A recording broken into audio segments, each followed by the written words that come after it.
Kasi ako nagmula ako sa Baguio, no? Estudyante ko na produkto ng Baguio sa Almaric Educational Center. I think may mga brothers na galing nag-aral din sa Baguio doon sa inyo ngayon na-assign. Kung hindi ko nagkakamali. Pero hindi ko lang sure kung saan sa Pangasinan. Pero Paggalatok yung mga tao doon sa inyo. Paggalatok, Ilocano. Ilocano, mix sila doon, no? Ilocano and Paggalatok.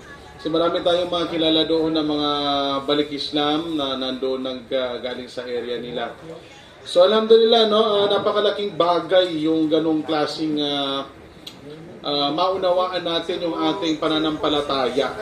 Correct naman talaga yung mga binabanggit na kanina. Simula kanina kung inyong pinaalalahanan o di kaya inaalala yung mga napag-usapan natin kanina, talagang napakahalaga nun, no? At kung titingnan natin bakit mahalaga, sapagkat kasama itong da'wa sa pag-aanyaya natin na hindi tayo ito kasi kinatatakutan natin dito na dadamay tayo. Damay-damay ika nga yung nangyayari sa Pilipinas kapag hindi tayo nagdada'wa, no? So, halimbawa, itong nakaraan na El Nino, bakit tayo kailangan natin magdawa? Nadadamay tayong lahat. Sa buong Pilipinas, hindi lang naman sa Pilipinas, pati sa mga karatig bansa natin, dumanas tayo ng tag-init na sobra. Lalong-lalo na dito sa Pilipinas, no? At kung titingnan natin, nadadamay lahat ng tao sa kagagawan din natin ng mga tao. Ito yung actually napag-usapan din natin nung last, bagamat konti yung time ko nung last, pero halos gusto ko lang i-support yung usapan natin nung last na yung da'wa natin ang isa sa pinakamagandang ingredients ika nga na mawala yung mga ganong klaseng mga pagsubok ng Allah Subhanahu wa Ta'ala. Halimbawa, itong ang El Nino. Itong El Nino, kung inyo pong mapapansin, umabot po ng 5.9 billion yung naapektuhan danyos na dala-dala ng El Nino. 5.9 billion ang nawala sa Pilipinas.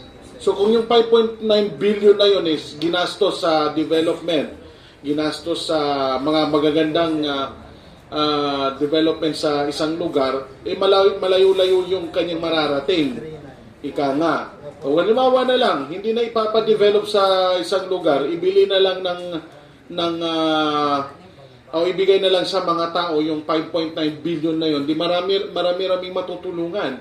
Pero dahil nga sa nagkaroon tayo ng El Nino, nagkaroon siya ng danyos, kasiraan sa isang lugar, yung El Nino na dumating sa atin, kaya umabot ng 5.9 billion pesos. Yung palay lamang na nasira or na danyos nito, kumbaga hindi na pakinabangan, maraming palay na natuyo, palayan na natuyo, at kung ano-ano pang nawala, umabot ng 3.14 billion. So, ganun kalaki. No? So, sa corn naman, nasa 1 point something, nasa 1.8 billion yata kung nagkakamali. So, ang point ko dito is, yung dumating sa atin na tag-init, hindi lang ito basta tag-init na dumating. Kasi dumarating din ng tag-init sa ibang lugar. Halimbawa, bigyan natin ng halimbawa, sa Saudi Arabia, dumarating ang tag-init sa Saudi Arabia na sobrang init. Mas mainit pa dito. At yun, hindi lang yun isa, dalawa o 3 buwan. Nakita mo, nag-start lang tayo noong February. O sabihin pa natin January, February, March, 3 months. April, isama natin ang April. Sama na natin yun, no? Hanggang May, 5 buwan. Pero nung pag-start na ng May, halos mawala na yung palagi na tayong may ulan, no? Halimbawa, no, kung ang pag-uusapan natin dito ay tag-init, mas mainit sa Middle East. Pero kung titingnan natin saan nag-a-abroad ang mga tao. Dito sa Pilipinas, halimbawa, madalas na nag-a-abroad, pumupunta sa Middle East, lalong-lalo na sa Saudi. Kung ang pag-uusapan dito ay dahil tag-init, maghihirap talagang lugar dahil tag-init, hindi tayo pupunta ng Saudi Arabia kasi tag-init doon, mas mahaba. Pero bakit tayo pumupunta doon? Although tag-init doon, pero yung biyaya ng Allah, kung mapapansin natin, sobra-sobra sa kanila. Sa sobra niya, yung iba pumupunta pa dito sa Pilipinas, sa Indonesia, o saan pa man na may mga nangangailangang lugar para lang bitbitin yung mga biyaya sa kanila ng Allah, itong mga bansang Arabo na ito, nang dahil lang sa kanilang relihiyon na meron silang daladala na Islam.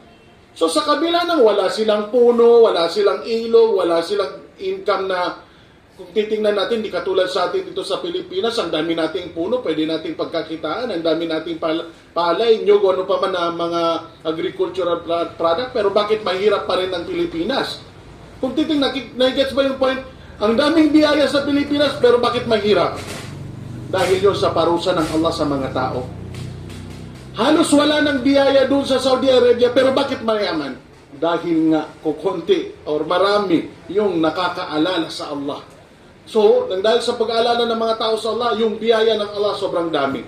Sa sobrang dami, kahit yung Pilipino pumupunta doon para maghanap buhay, yung income nila kinukuha nila, ipapadala pa sa Pilipinas, hindi pa rin nagkakaroon ng shortage sa Saudi Arabia. Panay pa rin nagpadala natin ng tao doon para kumuha ng pera, dadalhin sa Pilipinas, kuha ng pera, ipapadala sa atin dito. Hindi pa rin nagkakaroon ng shortage ng income sa Saudi Arabia. Samantalang, kung titingnan natin, dapat masabi natin, mahirap tong lugar na to, kahit puno, wala eh. Di ba? Pero bakit ganon? Kasi, katulad nga na nabanggit kanina ng mga ustads natin, magkakapatid yung mga tao.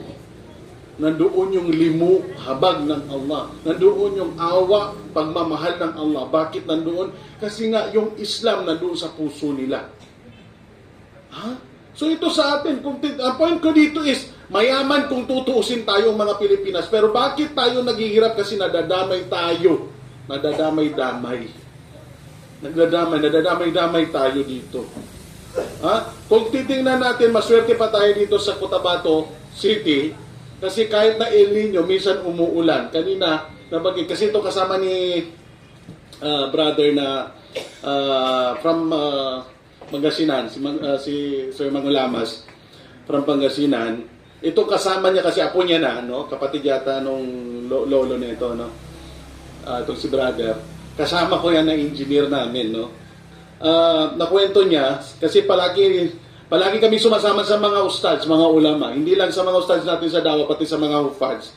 So nabanggit na, narinig niya yung kwentuhan ni Ustads Mas'ud Lantong. Kilala natin si Ustads Mas'ud Lantong, ang presidente ng samahan ng mga hufad dito sa Pilipinas, ng mga hafir. No? So, dahil doon, sabi niya, nung kasagsagan ng kainitan ng mundo, hindi lang sa hindi sa Pilipinas talaga sobrang init, nag-text siya kay mufti natin, si Sheikh Abdurrauf Jelani. Ustads, baka pwede tayong magsagawa ng salatul istisqa at mga iba pang paraan na para umulan. Yung istisqa, yan yung ginagawa at ginawa ng Propeta Muhammad sallallahu alaihi wasallam para umulan.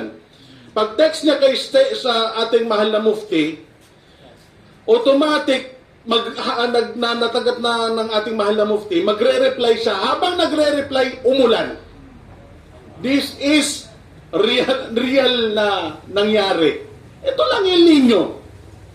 Ito, totoong nangyari. Hindi ito gawa-gawa. Kung gusto nyo, tanongin si Sheikh, yung dalawang Sheikh natin, na nag-uusap sila sa text. Text mo ito, nagte-text si Ustaz Mas'ud Lantong, tingin, Ustaz, baka pwede tayong magsalatul istisqa. Hindi pa siya nakareply, habang pa type pa lang siya ng kanyang i-reply kay Sheikh Mas'ud Lantong, umulan. Plano pa lang yun.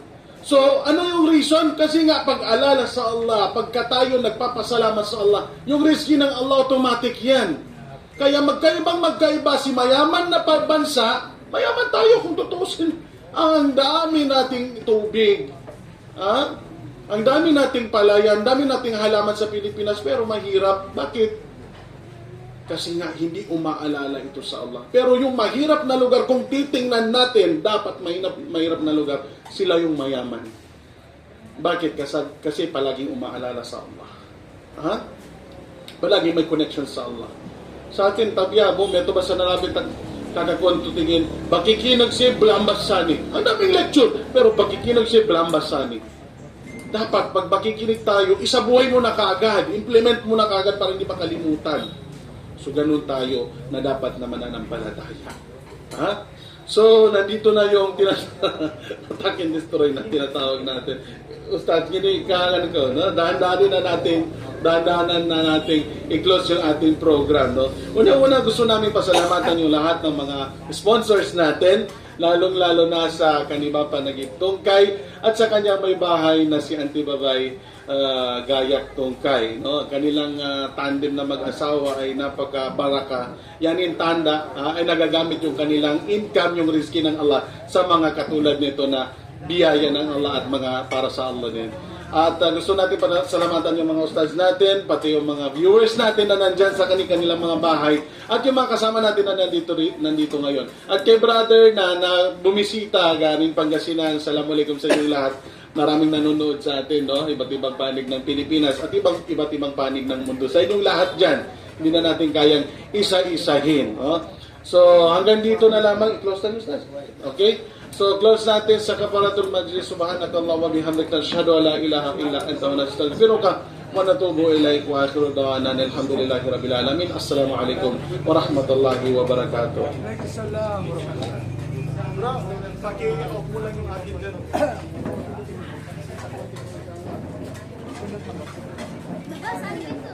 Diyan sa may baba. Dito kayo, ilan? Dali mo yung chairs mo.